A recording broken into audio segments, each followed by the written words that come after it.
Assalamu alaikum, karibu tena kwenye channel yetu, ikiwa bado tunaendelea kujifunza HTML na CSS kwa Kiswahili. Katika video leo tutajifunza njia ya pili ya kuweka CSS katika HTML. Kwenye video iliyopita tulijifunza njia ya kwanza kuweka CSS katika HTML ambayo ni inline CSS.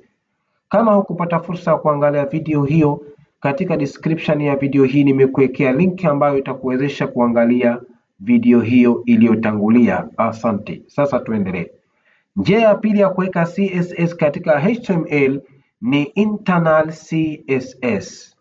Njia hii ya kuweka CSS katika HTML, kodi za CSS zinaandikwa katika sehemu ya head kwenye faili la HTML ambalo unafanyia kazi, na tunaanza kwa tag ya style. Kwa mfano, hapo nikianza na neno header, okay?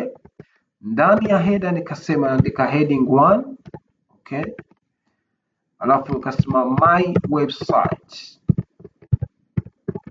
Twende katika browser hapa,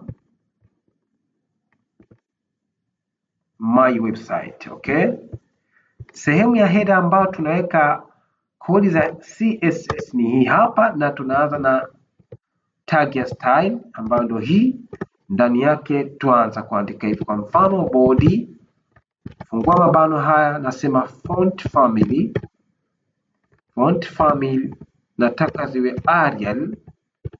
Arial. Kirudi katika browser hapa, kurefresh, hati zimebadilika, okay? Halafu margin nasema iwe 0. Turudi tena hapa kwenye browser, naona ambacho kinatokea, okay? Halafu hapa tunashuka, nasema header, okay? Header, nafungua mabano haya, nasema background nasema iwe blue, okay? Tukirudi tena katika browser hapa, kiangalia background imekuja blue. Halafu color, maanake rangi ya maandishi iwe nyeupe, sema white, okay? Kija hapa maandishi yamebadilika, yamekuwa meupe.